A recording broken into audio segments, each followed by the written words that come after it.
আমি নিষিদ্ধের পক্ষে, ডু ইট, বাট যেভাবে করবেন সেটা হচ্ছে মোস্ট ইম্পর্টেন্ট থিং। তাদেরকে যদি আদালতের মাধ্যমে দোষী সাব্যস্ত করা যায় তাহলে লেট দি আদালত ডু ইট। কিন্তু এক্সিকিউটিভ অর্ডারে আপনি নিষিদ্ধ করলে কিচ্ছু আসবে যাবে না। গভর্নমেন্ট এইভাবে আপনার প্রেশারে যদি যায় তাহলে এই প্রেশারের উপরে তো আপনি আমার দেশটাকেও বিক্রি করে দিতে পারেন, দের ইজ নো প্রবলেম। আমি বলি প্রেশার, যদি কালকে আপনি যদি ইন্ডিয়া থ্রেটেন্স টু এই করিডোরের জন্য যদি ইন্ডিয়া বলে যে আমি রংপুর ঢুকে যাব, ঢুকে গেলাম, প্রেশার অন দ্য গভর্নমেন্ট, তখন আপনি গিয়ে পা ধরবেন ওদের? আপনার ইন্ডাস্ট্রিজ গুলি বন্ধ হয়ে যাচ্ছে আর আপনি তামাশা করছেন এইখানে ওই যে কি ইনভেস্টমেন্ট কনফারেন্স করে। আরে সিম্পল জিনিস, আপনার nobody will invest a Penney in this country যতক্ষণ পর্যন্ত দেশে স্টেবিলিটি আসবে না, যতক্ষণ পর্যন্ত ম্যাক্রো ইকোনমিক ইয়েটা ঠিক হবে না, কেউ ইনভেস্ট করবে না। এখন ইম্যাচিওরড লোকজন যদি রাষ্ট্র পরিচালনা করে তাহলে এটাই হবে। আমি অনেক দিন থেকে ডিমান্ড করেছি, অনেক শোজে আমার লাইভে, যে ইন্ডিয়ার সাথে আমাদের কি এগ্রিমেন্টস আছে, এমওইউস, এগ্রিমেন্টস। এখন তো হাসিনা নাই, আওয়ামী লীগ সরকার নাই, এগুলি এখন আমরা দেখতে পাচ্ছি না কেন, এগুলি পাবলিক করা হচ্ছে না কেন? সো দ্যাট আমরা এসার্টেন করতে পারি যে কতটুকুন বিক্রি হয়েছে বাংলাদেশ এন্ড কি কি ভাবে হয়েছে। এগুলো এক, সেটা তারা করবে না কেন? বাধা কোথায়? তাহলে আপনার র agents are in the cabinet, র এজেন্টস এখনো বসে আছে যারা এইটাকে পাবলিক হতে দিচ্ছে না। গেল,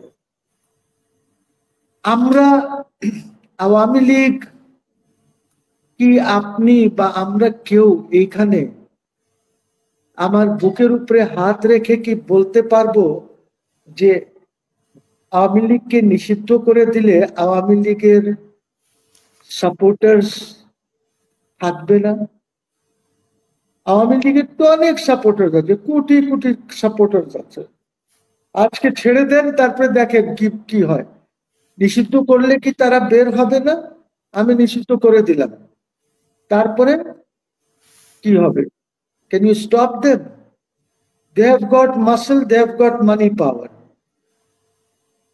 কি হবে? What will happen then? আমাকে বলেন।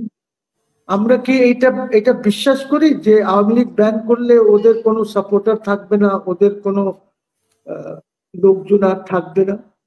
তা তো না। Let us be very practical. আমি নিষিদ্ধের পক্ষে, ডু ইট, বাট যেভাবে করবেন সেটা হচ্ছে মোস্ট ইম্পর্টেন্ট থিং। তাদেরকে যদি আদালতের মাধ্যমে দোষী সাব্যস্ত করা যায় তাহলে লেট দি আদালত ডু ইট। কিন্তু এক্সিকিউটিভ অর্ডারে আপনি নিষিদ্ধ করলে কিচ্ছু আসবে যাবে না, কিচ্ছু করতে পারবেন না। আমি আবার বলি,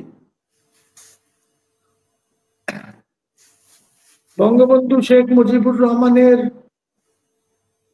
সাপোর্টার্স অনেক, হাসিনার নাও থাকতে পারে, কিন্তু ওনাকে যারা ধারণ করে ওরা absolutely blind.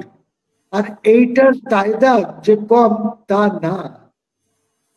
Let us understand this. আমাদেরকে এটা বুঝতে হবে, মনে রাখতে হবে, যা করব বুঝে শুনে করতে হবে। ইউ মাস্ট রিমেম্বার দ্যাট কি রয়ের এসেট কি নাই অন্য বিএনপিতে? আমি নাম বলতে চাই না, কিন্তু যারা জানেন তারা বোঝেন যে মাথুর কাকে কাকে এসেট বানিয়েছিল, মাথুরকে কারা বাড়ি কিনে দিয়েছিল লন্ডনে, এবং মাথুর লন্ডনে ও চাকরি যাওয়ার পর কিভাবে ওকে দায়িত্ব দেওয়া হয়েছে কার কার কার সাথে যোগাযোগ রাখার জন্য।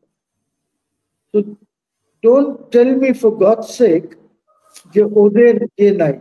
এই আলটিমেটামের পলিটিক্সটা বাদ দিতে হবে। দে আর ইমেচিউর, অ্যাবসলিউটলি ইমেচিউর। তারা জানে না, তারা দেশ ধ্বংস করে দেবে। ওদের সাথে কিছু ভালো লোক যারা বুদ্ধি দেবে, ওদের থাকা উচিত।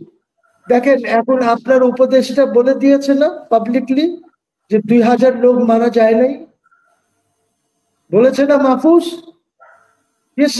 পাবলিকলি যে এটা তো আমরা আন্দোলনের খাতিরে এইসব ফিগার করেছে। তারা একসেপ্ট করেছে না যে আমরা এই যে আমাদের যে আছে মেট্রো স্টেশন আমরা পুড়িয়েছি আন্দোলনের খাতিরে, একসেপ্ট করেছে তো এরা, এনসিপির এইসব ছেলে পেলেরা। আমরা কোথায় কি ধরনের রাজনীতি করতে চাই? Let us determine this first. আর এটা ডিটারমিন হয়ে যেত যদি আপনি এখানে বিপ্লবী সরকার করতেন, যদি আপনি কি বলে ইয়েটা না করতেন, এই যে শপথ না নিতেন সংবিধানের উপরে। তারপরে আপনি বলছেন যে এখন তারা আরেকটা যুক্ত করেছে যে প্রোক্লেমেশন দিতে হবে। প্রোক্লেমেশনের পক্ষে তো আমি আছি। What will be that proclamation?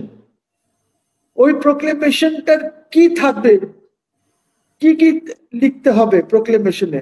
আমি কোন প্রোক্লেমেশনের কথা বলছি আর ওরা কোন প্রোক্লেমেশনের কথা বলছে আমি জানি না। দেশের এই যে পরিস্থিতি আছে, এই দেশে সিভিল ওয়ার হয়ে যাবে। আই এম টেলিং ইউ, এই দেশে সিভিল ওয়ার হয়ে যাবে যদি আমরা এখন পদক্ষেপ গ্রহণ না করি। এখনো কিন্তু বাংলাদেশে আওয়ামী লীগের মিছিলগুলি বের হচ্ছে, আপনারা ওদেরকে অ্যারেস্ট করছেন, তারপরেও বের হচ্ছে। আমাদেরকে রাজনীতিটাকে ঠিকভাবে ঢেলে সাজাতে হবে। এবং এই যে ইনএক্সপিরিয়েন্সড আপনার যারা আছে, এই দেখেন এখন কি বলছে, এখন আপনার the greatest of the great, খালি গ্রেট না, the greatest of the great Asif Nazrul এখন বলছে আমরা কি করব, আমরা ট্রুথ কমিশন করব, truth and reconciliation, back to south Africa of Nelson Mandela. ওদিকে আবার যাচ্ছে। আবার ট্রুথ অ্যান্ড রিকনসিলিয়েশন কমিশন একটা করা হয়েছিল 1/11 এর পরে জাস্টিস হাবিবুর রহমান খান সাহেবকে দিয়ে। কি তামাশা হচ্ছে! This is not politics, this is not statecraft, this is simple তামাশা which is going on in the country. এখন মানে নিউজ এসেছে যে আওয়ামী লীগকে নিষিদ্ধ করেছে অন্তর্বর্তীকালীন সরকার। ভেরি গুড, সিদ্ধান্ত হয়েছে। they should go home. এখন ওদেরকে বলেন তারা তো আরো দুটো বাড়িয়েছে। হ্যাঁ জানি তো, বললাম তো আমি। প্রোক্লেমেশন তো তখন গভর্নমেন্টই বলেছে। দেখেন, যদি এই প্রেশারস গুলি, government must operate without pressure, government is government. তাহলে এইটা প্রেশারে, যেহেতু তারা বলেছে যে আমরা মার্চ টু যমুনা নিষিদ্ধ করে দিলাম, এখন কাল পরশু দেখবেন এখানে আরো জামায়াত হবে অন্য দাবি নিয়ে হবে। এবং এইগুলি আগেও এই কারণে দেখেছেন অনেক জামায়াত হয়েছে। সো আমার কথা হচ্ছে that a government should behave like a government. Government এইভাবে আপনার প্রেশারে যদি যায়, তাহলে এই প্রেশারের উপরে তো আপনি আমার দেশটাকেও বিক্রি করে দিতে পারেন, there is no problem.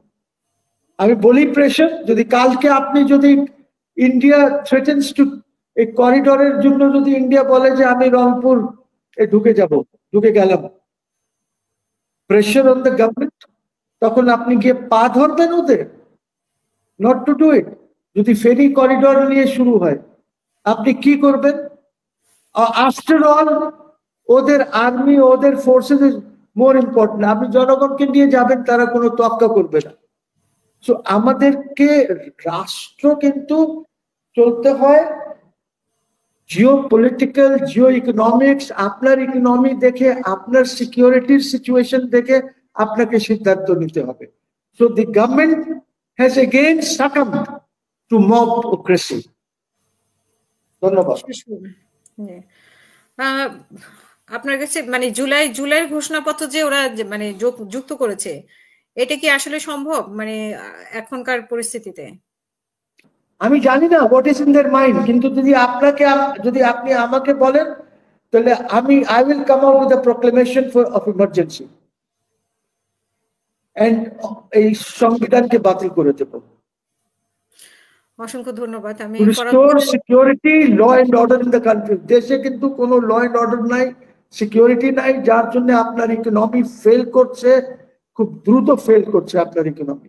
আপনার ইন্ডাস্ট্রিজ গুলি বন্ধ হয়ে যাচ্ছে, আর আপনি তামাশা করছেন এইখানে ওই যে কি ইনভেস্টমেন্ট কনফারেন্স করে।